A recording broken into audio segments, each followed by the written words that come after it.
Commander Vesh'tar of the Kravathian war fleet stared at the tactical display and wondered, not for the first time, if perhaps their intelligence division had been sampling the fermented spore paste again. "You are telling me," he said slowly, his mandibles clicking in barely contained irritation, "that the humans sent exactly one soldier to meet our entire assault battalion?" "Yes, Commander," his second-in-command, Officer Thren, replied. The younger warrior's facial tendrils twitched nervously. "One, singular, a single human." Vesh'tar's three eyes blinked in sequence, a gesture his species used when processing information that defied all reasonable military doctrine. The situation was, to put it mildly, absurd. The Kravathian Empire had spent 6 cycles planning this invasion of the human colony on Tertius 7. They had assembled the finest warriors from 12 worlds. They had weapons capable of melting through reinforced titanium like it was morning frost. They had dropships, artillery, enough firepower to crack a moon in half. And the humans had sent one guy. "Perhaps it is a diplomat," Vesh'tar suggested, grasping at the thinnest of reeds. "Maybe they wish to negotiate surrender terms before we begin the assault." Thren checked his scanner again. "The readings indicate he is armed, Commander. Also, and I hesitate to mention this, but he appears to be eating something." "Eating? Our linguist believes the human term is sandwich." Silence fell across the command deck. 300 Kravathian warriors, veterans of countless campaigns across the galaxy, stood motionless. The only sound was the gentle hum of the ship's engines and the distant rumble of their war machines, powering up in the launch bays. "This has to be a trap," Vesh'tar muttered, his tactical mind racing through possibilities. "Some kind of psychological warfare. Or perhaps he carries a biological weapon. A nuclear device concealed within his armor." "Negative on all scans, Commander. He has a standard plasma rifle, approximately 40 rounds of ammunition, 3 grenades, and what appears to be a beverage container." "What kind of beverage?" Thren squinted at his display. "Coffee, sir. According to our database, it is a stimulant drink humans consume with disturbing frequency." Vesh'tar felt a headache forming behind his primary eye. He had studied human military tactics for years. He knew about their famous battles, their clever strategies, their annoying tendency to survive situations that should have killed them 17 times over. But this was something new. "Open a communication channel," he ordered. "I want to speak with this human directly." The view screen flickered to life, and there he was. The human looked remarkably unremarkable. Medium height by their species standards, brown hair cropped short, wearing standard combat armor that had seen better days. He was indeed eating a sandwich, taking large bites while leaning against a boulder with the casual posture of someone waiting for public transportation, not facing down an alien armada. "Greetings, human," Vesh'tar began, trying to sound authoritative despite the sheer weirdness of the situation. "I am Commander Vesh'tar of the Kravathian war fleet. You stand before an assault force of 3,000 trained warriors. We demand the immediate surrender of this colony and all human assets within this system." The human swallowed his bite of sandwich, took a sip of coffee, and smiled. It was not a friendly smile. It was the smile of someone who knew a joke that nobody else had figured out yet. "Name's Marcus Webb," the human said, his voice carrying that peculiar accent from Earth's western territories. "And yeah, I got your demands. Read them twice, actually. Pretty thorough. I appreciated the bit about unconditional surrender within 30 standard minutes. Nice touch with the time limit. Really adds pressure. Then you understand the futility of resistance," Vesh'tar said, feeling slightly more confident. "You are one soldier. We are 3,000. The mathematics are quite simple." Marcus took another bite of his sandwich and spoke while chewing, which Vesh'tar's cultural database informed him was considered rude in most human societies. "See, here's the thing, Commander, and I mean this with all due respect to you and your 3,000 buddies down there. The math ain't the problem. The problem is that you folks clearly didn't do your homework." "Explain. Did you happen to check which colony you were invading? Like specifically?" Vesh'tar felt his confidence wobble slightly.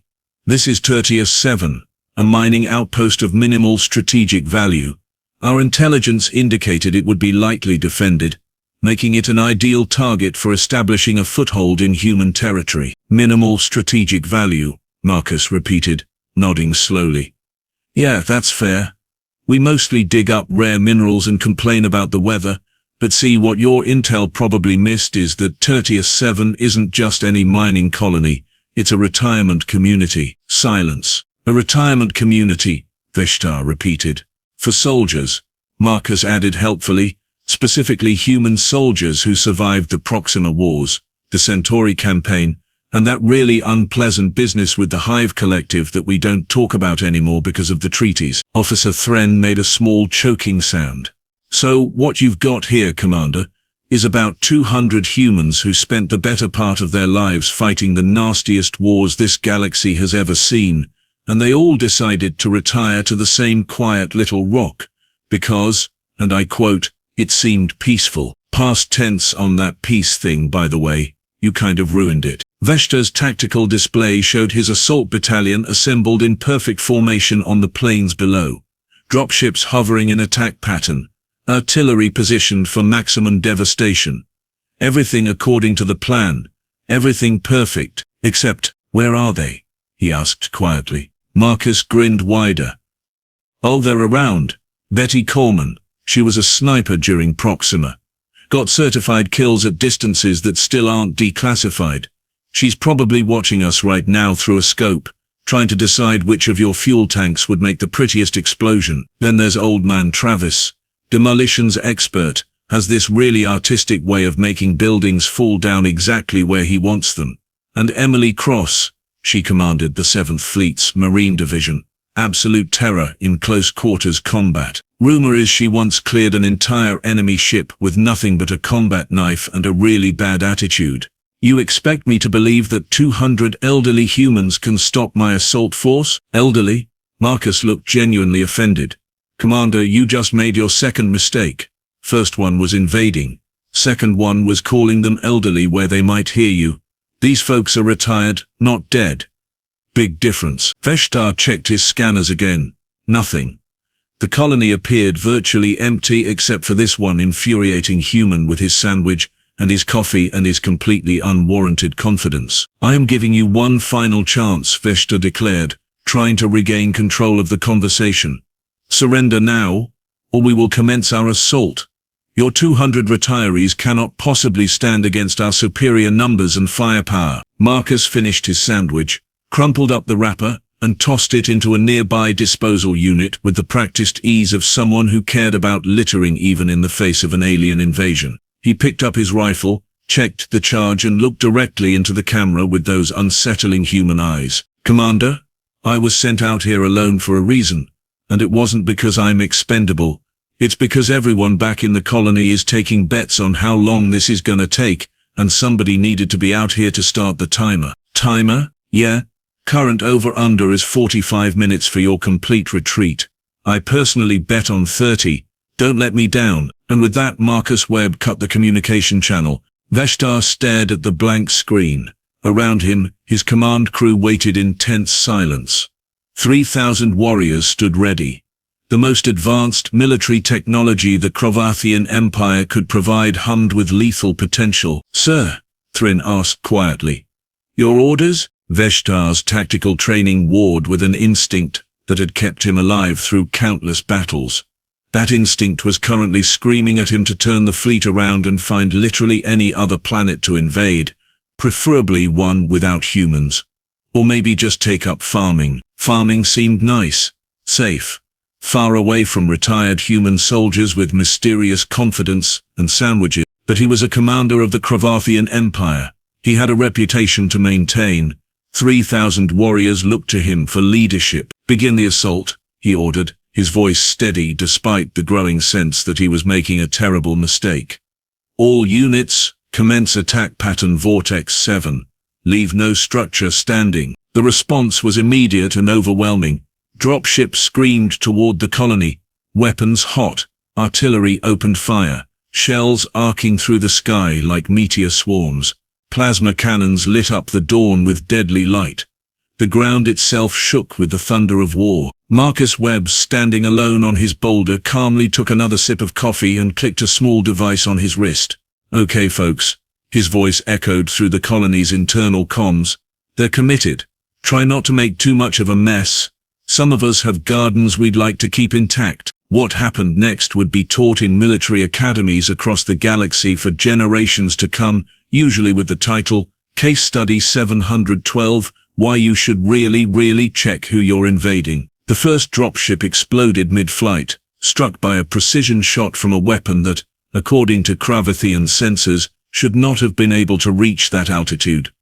Then the second dropship, then each one targeted with impossible accuracy, each shot finding the exact weak point in their armor plating. Betty Kormann, it seemed, had not lost her touch. The artillery positions that had been raining death upon empty buildings suddenly found themselves targeted by countermeasures that turned their own ammunition against them. Explosions rippled through the Kravathian lines with mathematical precision, each blast perfectly calculated to cause maximum damage to equipment while somehow leaving soldiers merely stunned and disarmed. Old Man Travis, it appeared, still had his artistic flair. The ground troops that managed to reach the colony perimeter encountered something they had not anticipated.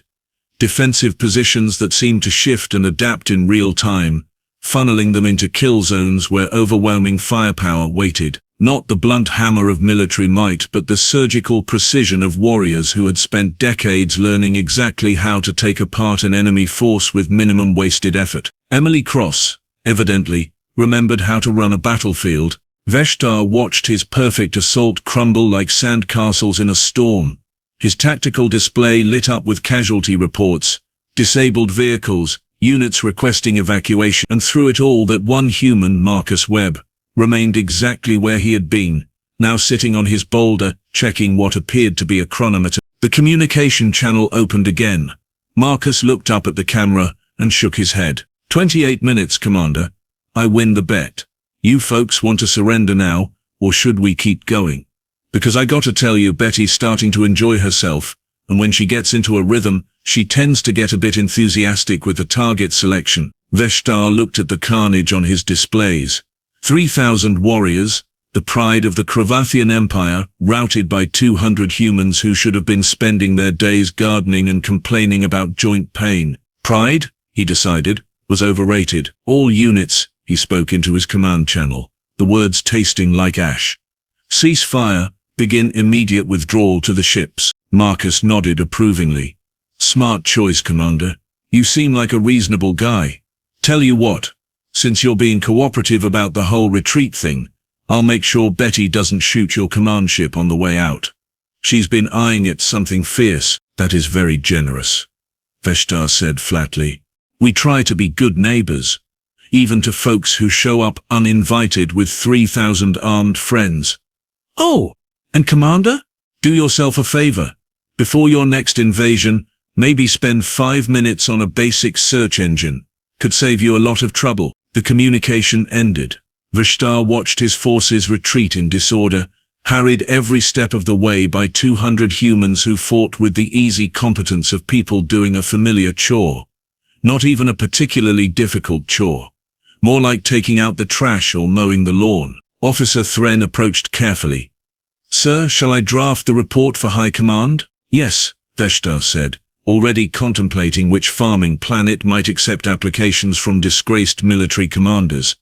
And Thren, in the report, please emphasize that we encountered unexpected resistance, heavy fortifications, superior numbers, anything but the truth. The truth, sir, that we got our mandibles handed to us by retired humans who just wanted to be left alone with their gardens and their coffee. Thren nodded solemnly.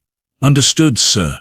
Heavy fortifications it is. As the Kravathian war fleet limped away from Tertius 7, Marcus Webb finished his coffee, collected his gear, and started the walk back to the colony.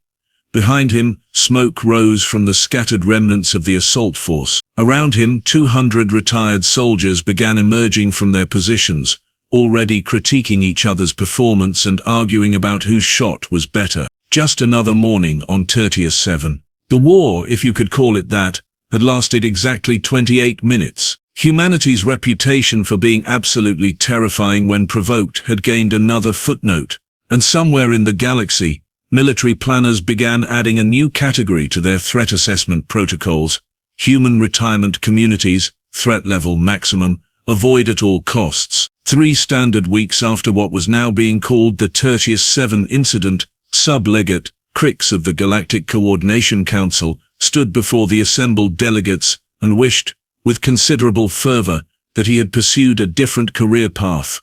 Accounting, perhaps, or waste management. Anything that did not involve trying to explain to 24 different species why humanity was once again causing problems. Esteemed delegates, Krix began, his voice carrying across the chamber with all the enthusiasm of someone reading their own autopsy report.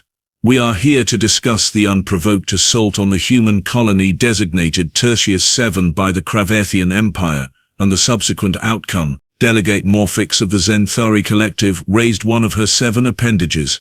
By outcome, you mean the complete humiliation of a 3,000-strong Kravathian assault force by approximately 200 humans. That is a somewhat simplified version of events, yes, in 28 minutes? 28 minutes and 17 seconds to be precise, Krix corrected, immediately regretting his attention to detail. However, the more pressing issue is not the speed of the Kravathian defeat, but rather the implications for galactic security moving forward. Ambassador Threll of the Kravathian Empire slumped in his seat, his mandibles drooping in a display of profound dejection. He had been apologizing almost continuously for 3 weeks. His government had already paid substantial reparations, publicly disavowed the attack, and demoted everyone even remotely connected to the planning of the invasion. Commander Vesh'tar, Krix had heard, was now managing an agricultural distribution center on a backwater moon. Apparently he was quite good at it. If I may, spoke Councillor Vaughn of the Palaxian hierarchy, his crystalline form chiming softly as he moved.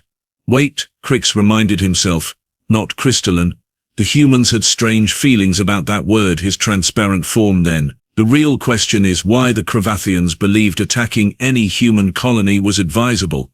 We have extensive documentation on human military capabilities. We thought it was a mining outpost, Ambassador Threll said miserably. Minimal defenses.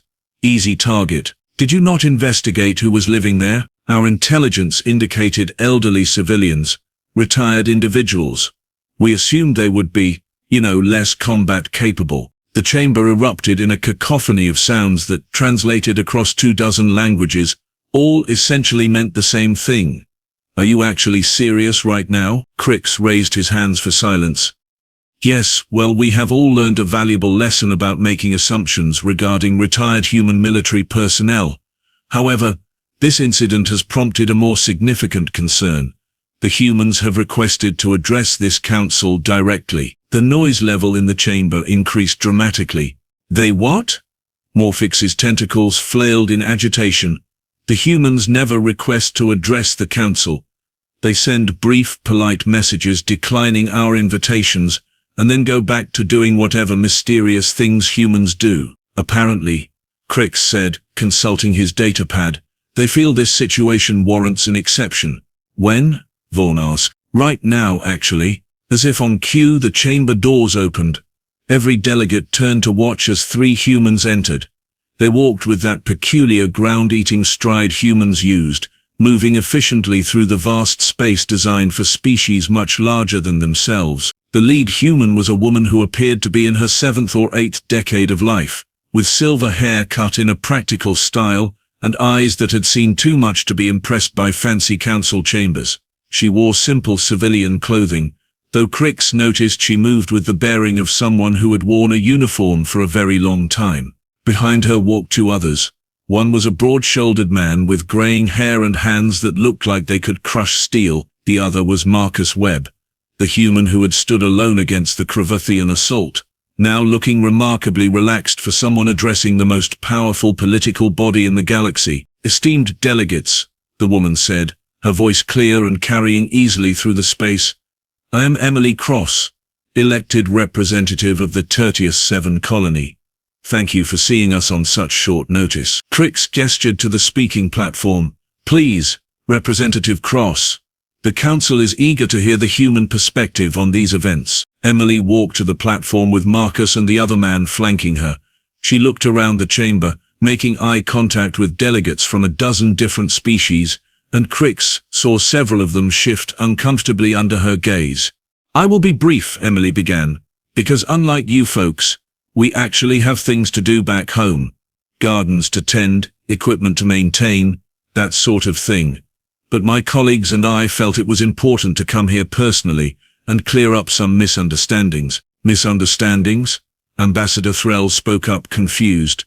We invaded your colony. We have accepted full responsibility. What misunderstanding could there be? The misunderstanding, Emily said, her tone hardening slightly, is that some species in this galaxy seem to think humanity is a soft target, that our colonies are vulnerable, that we can be pushed around, invaded, conquered, or otherwise bothered without consequences. Marcus spoke up, his casual tone contrasting with Emily's intensity. See, here is the thing. We humans, we are actually pretty peaceful. We like our quiet little colonies. We like mining minerals and growing food, and generally just existing without drama. But there seems to be this persistent idea that peaceful means weak. The broad-shouldered man, who had not been introduced, cracked his knuckles. The sound echoed through the chamber like gunshots. Big mistake, he said simply. Delegate Morphix leaned forward. Representative Cross, I assure you, the Kravathian attack was an isolated incident. The Council does not condone such aggression. Oh, I know, Emily replied. But here is what concerns me. This was the 4th time in 10 standard years that someone has tried to attack a human colony. The 4th time. Now the first 3 times the colonies were defended by active military units, and the attackers got exactly what they deserved. But this time, they attacked retirees, people who just wanted to be left alone. And you defended yourselves admirably, Crix interjected. The Council recognizes your right to self-defense. Admirably, Emily repeated, and suddenly there was something dangerous in her expression. Sublegate, we were not trying to be admirable. We were annoyed. There is a significant difference. Silence fell across the chamber. Marcus picked up the thread. You see, everyone, Betty Kormann, our sniper, she was practicing her long-range shooting on paper targets when the attack started. Had to put down her hobby to deal with real threats. Annoyed her considerably. And old man Travis, that is Thomas Travis, demolitions specialist, he was working on a model starship. Very intricate. Had to leave it half-finished. Still irritated about that. The broad-shouldered man, apparently Travis himself, nodded grimly. My point, Emily continued, is that we were holding back. Significantly, we disabled vehicles instead of destroying them. We targeted equipment instead of personnel. We gave your soldiers every opportunity to retreat with their lives. Do you know why? No one answered. Because we are not monsters, Emily said quietly. We have seen enough war to last several lifetimes. We moved to Tertius 7 specifically to get away from fighting. But make no mistake, delegates. If we had wanted to, we could have turned that assault into a massacre. We chose not to, because we still believe in proportional response and basic decency, even when dealing with people who tried to kill us. Councillor Vaughan's form shimmered thoughtfully. Are you threatening us, Representative Cross? No, Emily said. I am educating you. There is a difference between cannot fight and choose not to fight. Humanity has spent generations in conflict. We have fought wars that would make your worst nightmares look like pleasant dreams. We have developed weapons, tactics and strategies that we sincerely hope we never have to use again. We have retired from war. We have not forgotten how to wage it. Marcus grinned, though it did not reach his eyes. Think of it this way. Every human colony, even the little mining outposts like ours, they contain people who survived the kind of conflicts that ended civilizations. Veterans who saw things no one should see, did things no one should have to do, and came out the other side still standing. You can call us miners, farmers, shopkeepers, whatever makes you comfortable. But we remember, we always remember. Travis spoke again, his voice rumbling like distant thunder. And we talk to each other. Every colony, every settlement, we share information, tactics, intelligence. You think Tertius 7 was impressive? There are human colonies protected by people who make us look like amateurs. Crix felt his scales prickling with unease. Representative Cross, what exactly are you asking for? Emily's expression softened slightly. Nothing complicated, sublegate. We want to be left alone. We want the galaxy to understand that humanity is not interested in conquest or expansion beyond our current territories. We want to mine our minerals, grow our crops, and live our lives in peace. But we also want it clearly understood that attacking us, any of us, is a very, very bad idea. The Council already has protocols, Morphix protested. Attacking registered colonies is prohibited under a dozen different treaties, and yet it keeps happening, Marcus pointed out. 4 times in 10 years. Either your enforcement is terrible or people do not take the rules seriously when humans are involved. Ambassador Threll spoke up, his voice heavy with the weight of recent experience. If I may, fellow delegates, before this incident, I will admit, many of us viewed humanity as quaint, interesting, perhaps a bit primitive.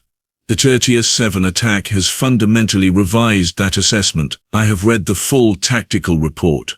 What those 200 humans did should not have been possible. The precision, the coordination, the sheer competence. It was terrifying. That is the point, Emily said. We are not asking you to fear us. We are asking you to respect us. There is a difference. Councillor Vaughan chimed thoughtfully. What do you propose? Simple, Emily replied. The Council issues a formal declaration. Human colonies and territories are to be considered off-limits for military action by any member species. Any attack on human settlements will result in immediate sanctions and the full support of the Council for human retaliation. And before anyone complains about special treatment, let me remind you that we are not asking for protection. We are perfectly capable of protecting ourselves. We are asking for the paperwork to catch up with reality. Crix considered this. It was, he had to admit, a reasonable request. And after witnessing what retired humans could do, he shuddered to imagine what active military units might accomplish if given actual cause for retaliation. I will draft the resolution, he said. It should pass easily, given recent events. Excellent, Emily said. Then we will get out of your way. I am sure you all have important diplomatic things to discuss. Marcus, Travis, let us go home. The 3 humans turned to leave, but Marcus paused at the door. Oh, one more thing. Betty wanted me to mention that she is getting pretty good at those long-range shots. Current record is about 40 kilometers through atmosphere. Just, something to keep in mind. For anyone thinking about testing our commitment to being left alone. With that cheerful bit of information delivered, the humans departed. The chamber remained silent for a full 30 seconds. After they left, finally, Morphix spoke. Sublegate, Crix, I am changing my vote. Whatever the humans want, I am in favor of it. Seconded, Vaughan chimed. Thirded, Ambassador, Threll said emphatically. Trust me on this one. The vote, when it came, was unanimous. The resolution passed with unprecedented speed. Human territories were formally designated as protected zones, with the strongest possible language warning against any military action. Back on Tertius 7, Emily, Marcus, and Travis stepped off their transport to find the entire colony waiting for them. Betty Kormann stood at the front, her old rifle slung over her shoulder, a knowing smile on her weathered face. How did it go? She asked. Like clockwork, Emily replied. They got the message. Good, Betty said. Because I was just getting into a good rhythm with my target practice. Would have been ashamed to be interrupted again. The colony erupted in laughter, the sound carrying across the plains where, just 3 weeks earlier, an invasion force had learned a very expensive lesson. Marcus checked his chronometer. Who wants lunch? I am starving. You are always starving, Emily said, but she was smiling. It is a human trait, Marcus replied. Along with being terrifying when provoked, and really good at holding grudges, they walked back toward the colony together. 200 veterans of countless wars now returned to the simple life they had earned through blood and sacrifice. Behind them the galaxy adjusted to a new understanding. Humanity was not to be trifled with, not because they sought war, but because they had mastered it so thoroughly that they could afford to choose peace. And in military academies across 1,000 worlds, a new lesson was added to the curriculum. Check who you are invading. Do your research. Read the intelligence reports carefully, and under no circumstances, ever, should you attack a human retirement colony. Because the only thing more dangerous than a human soldier is a human soldier who has been interrupted while trying to enjoy their retirement. The war had lasted 28 minutes. The lesson, everyone agreed, would last considerably longer. Somewhere in the galactic bureaucracy, someone updated the threat assessment database. Next to the entry for human military capabilities, they added a note in bold letters. This applies to retirees too. Maybe especially to retirees. It was, all things considered, a lesson the galaxy had needed to learn. Marcus Webb, finishing his lunch and contemplating an afternoon nap, could not have agreed more.